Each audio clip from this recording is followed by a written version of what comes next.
मैं माँ हूँ, धरती माँ। धन्य है वे नारियाँ जो पति के धर्म निर्वाह की राह में बाधा नहीं बनती। केवल इतना ही नहीं कि बाधा नहीं बनती, बल्कि उन्हें त्याग और कर्म पर अडिग रहने का प्रोत्साहन भी देती हैं। देवी उर्मिला ने समस्त नारी जाति का माथा गर्व से ऊंचा कर दिया। स्वयं मैं हर्ष विभोर हो उठी हूँ। जानकी तो अपने स्वामी के साथ वनवास करने जा रही है, पर धन्य है देवी उर्मिला जिन्होंने महलों में रहकर अपने लिए 14 वर्ष का वनवास चुन लिया। तो क्या देवर जी भी हमारे साथ वन को प्रस्थान करेंगे? हाँ सीते, और साथ चलने के लिए आज उसने जो तर्क दिया मुझे, उस तर्क ने मुझे उसी प्रकार निरुत्तर कर दिया जिस प्रकार एक दिन आपके तर्क ने किया था। गुरुदेव वशिष्ठ के आश्रम में उसने उनके समक्ष एक संकल्प लिया था कि वो जीवन भर मेरी छाया बनकर साथ रहेगा। तब किसी को यह अनुमान नहीं था सीते कि उसका यह संकल्प कितना दूर तक जा सकता है।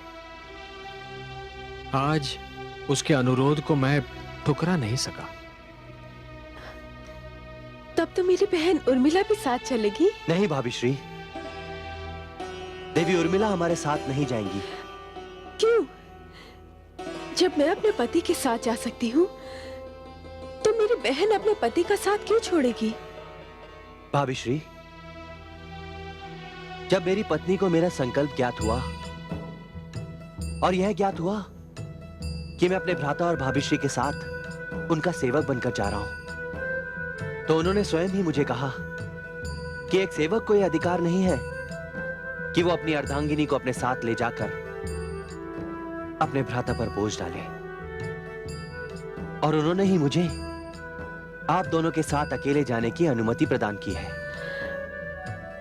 तो क्या मेरी बहन ने 14 वर्ष तक अपने पति के बिना इस राजमहल में रहने का ही निर्णय लिया है? हाँ भाभी श्री।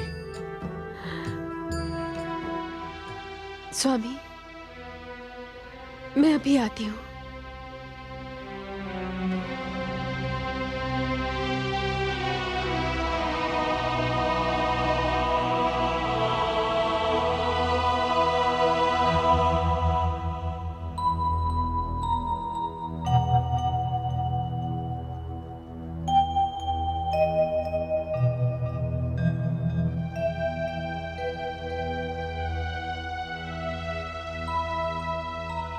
उर्मिला दीदी,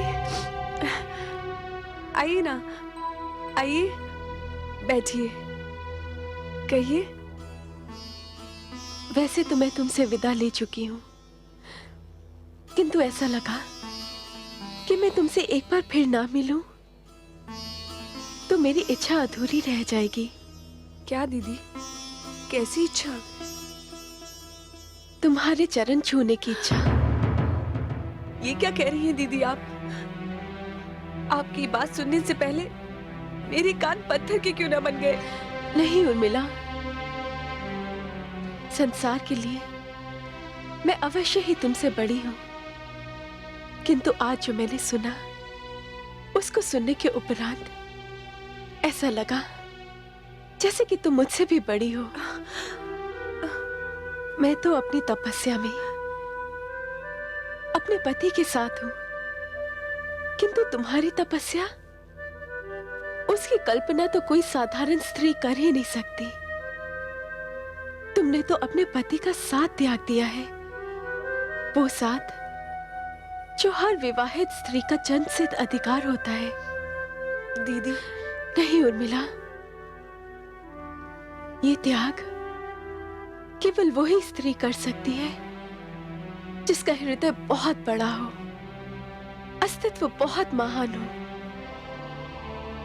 मैंने तो अपने पति के साथ रहने के लिए वनवास का निर्णय लिया है, किंतु तुमने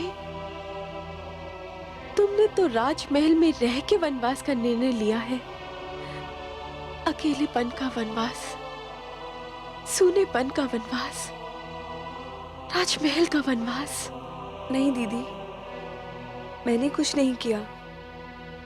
छाया को काया से केवल अंधकार ही दूर कर सकता है। जीजा श्री काया है और मेरे पति छाया।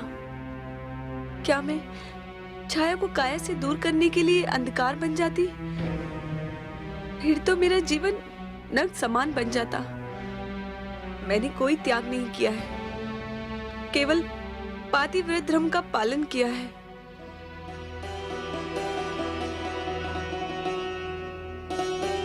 इसीलिए तो कह रही हूं, तुम महान हो उर्मिला। पतिव्रता धर्म, त्याग, तपस्या, इन सब की परिभाषा तुम्हारे नाम लिए बिना प्रत्येक काल तक संपूर्ण नहीं होगी। ये मेरा आशीर्वाद है। मैं तुम्हारी महिमा के आगे नतमस्तक हूं। आपके आशीर्वाद ने मुझे सब कुछ दे दिया दीदी। आपकी वाणी ने मेरे लिए 14 वर्ष के वियोग को सरल बना दिया।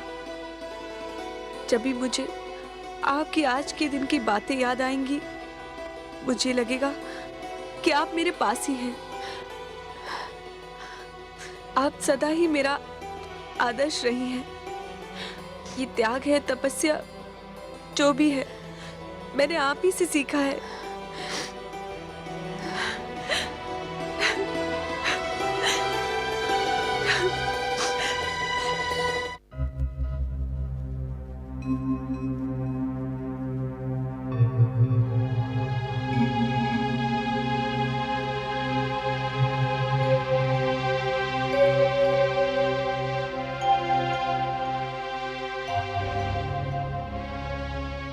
माते,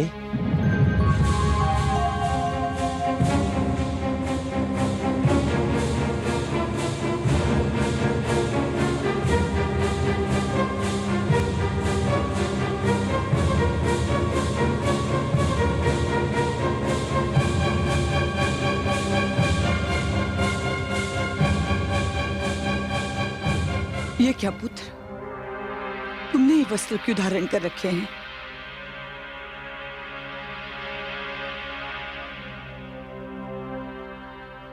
आयुष्मान भव। माते, मैं आपसे विदा लेने आया हूं। विदा? कैसे विदा पुत्र? माते, मैं भ्राताश्री के साथ वन को प्रस्थान कर रहा हूं। तुम? किंतु तुम क्यों? तुम्हें किसने कहा अयोध्या छोड़ने को? मेरी आत्मा ने माते, अपने भ्राता के साथ रहना मैं अपना धर्म मानता हूं और मैं अपना धर्म निभा रहा हूं माते। हाँ हाँ, अवश्य निभाओ अपना धर्म। सभी तो अपना अपना धर्म निभा रहे हैं। सभी को तो अपने अपने धर्म के पालन की चिंता पड़ी है। और की भावनाओं की तनिक भी चिंता किसी को नहीं है। माते, सोचा था मेरा पुत्र राम चला जाएगा, पर मेरा दूसरा पुत्र तो मेरे पास होगा। नित दिन उसे निहारती रहूंगी तो एक पुत्र के जाने का वियोग आधा रह जाएगा। पर वो मेरा भ्रम था। मेरा दूसरा पुत्र भी मुझे छोड़कर जा रहा है। अरे मेरा नहीं तो सुमित्रा का ही सोचना था। वो सुनेगी कि तुम जा रहे हो तो क्या बीतेगी उसके मन पर? वो सुन चुकी है माते। सुमित्रा सुन चुकी है? हाँ माते, वो सुन चुकी है और उन्होंने सुनकर यह कहा कि यदि मैंने इसके अतिरिक्त और कोई निर्णय लिया होता तो मैं सदा सदा के लिए उनकी दृष्टि से गिर जाता। माते, उन्होंने ही मुझे अपना अनुज धर्म निभाने का निर्देश दिया है। अब आप भी मुझे विदा करें। जाओ पुत्र, निभाओ अपना धर्म। मैं अपने छाती पर एक नहीं, दो दो पत्थर रखकर जीने का अभ्यास करूंगी। जाओ पुत्र, अब मुझसे सहन नहीं होता, जाओ।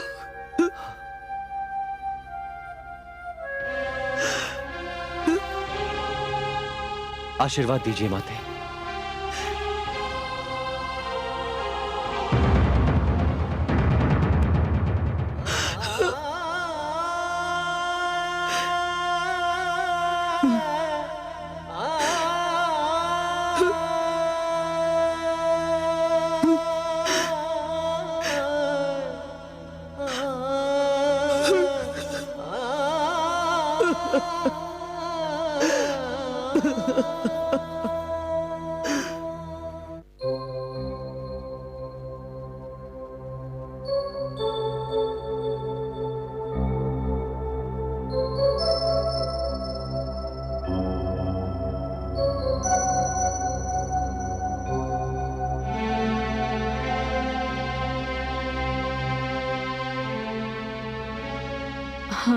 अंधकार में क्यों खड़ी है दीदी?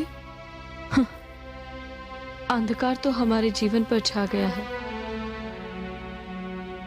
इस कक्ष का अंधकार तो एक नन्हा सा दिया भी दूर कर सकता है, लेकिन जो अंधकार हमारे जीवन पर छा गया है वो कैसे दूर होगा? आप ठीक कहती हैं दीदी। दुर्भाग्य तो इस बात का है कि ये अंधकार मेरे परिवार के कारण फैला है।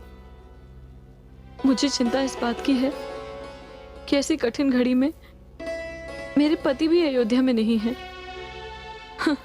मैंने सोचा था कि हम चारों बहनें साथ मिलकर रघुकुल की एकता को बढ़ाएंगी।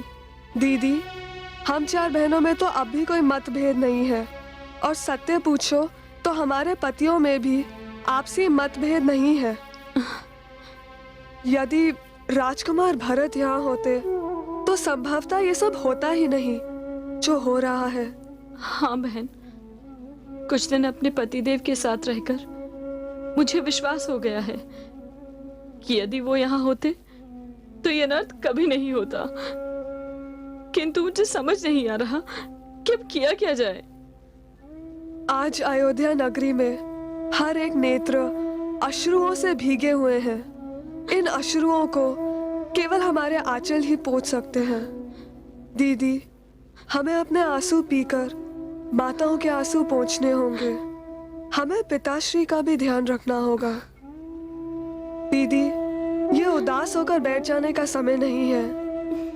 हमारे धर्म की परीक्षा आज से आरंभ हो रही है।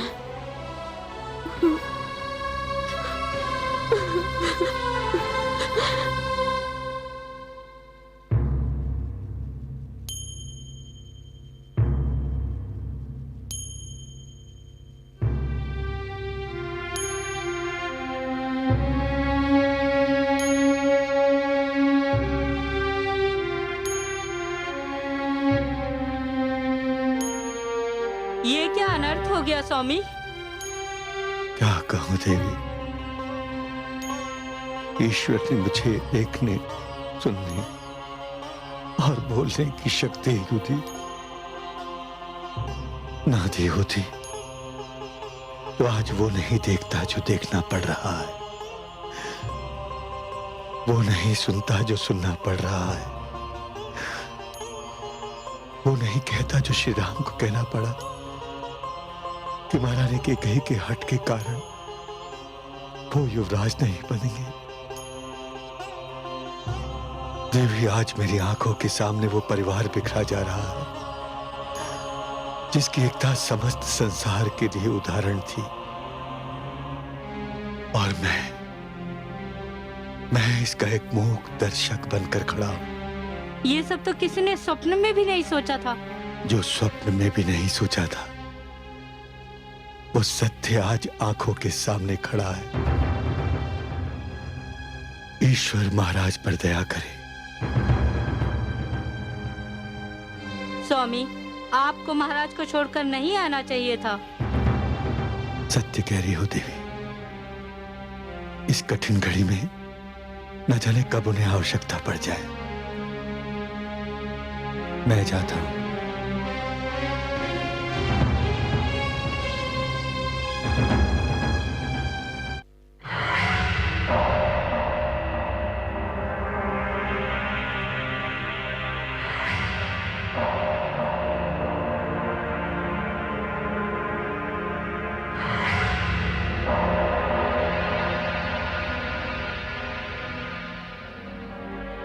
प्रणाम राजकुमार। प्रणाम धाई मां।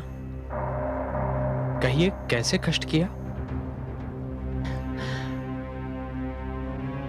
आपको आपके अनुज के युवराज बनने की बधाई देने आई हूँ राजकुमार।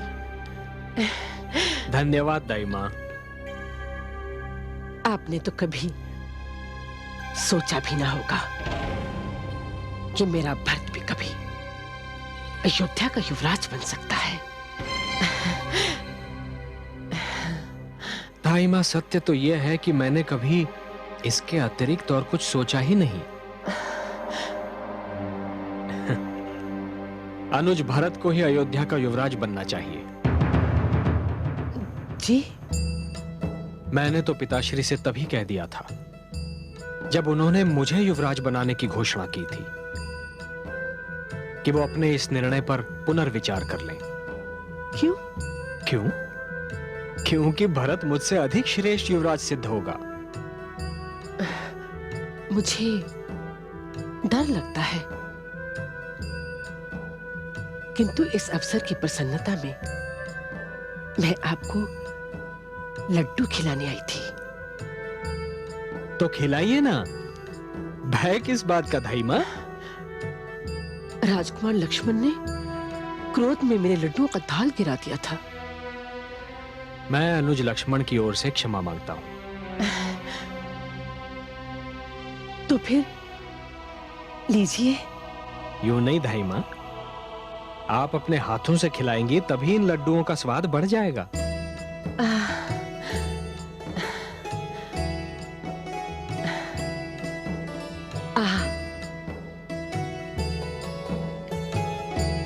वाह वाह धाई मां।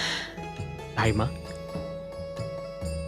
जिस प्रकार स्वाति की बूंद संसार की सबसे मूल्यवान बूंद होती है, उसी प्रकार आपके हाथ से खाई हुई मिठाई सारे मिष्ठानों से बढ़कर है। धाई मां, आप मेरा एक कार्य करेंगी? क्यों नहीं, आदेश दीजिए। धाई मां, आप भरत से कहिए कि उसे अयोध्या के सिंहासन पर देखना मेरे जीवन की सबसे बड़ी इच्छा थी। वो पल तो मैं देख नहीं पाया, किंतु उस पल का मुझे इतना हर्ष था कि मैंने मुंह मीठा करने के उपरांत ही अयोध्या नगरी को छोड़ा। मैं अवश्य कह दूंगी। और धाई मां, आपको भी बहुत बहुत धन्यवाद। प्रिय भरत के युवराज बनने की प्रसन्नता में आपने मेरा मुंह मीठा करके जो आनंद मुझे दिया है, वो सदा मुझे लुभाता रहेगा।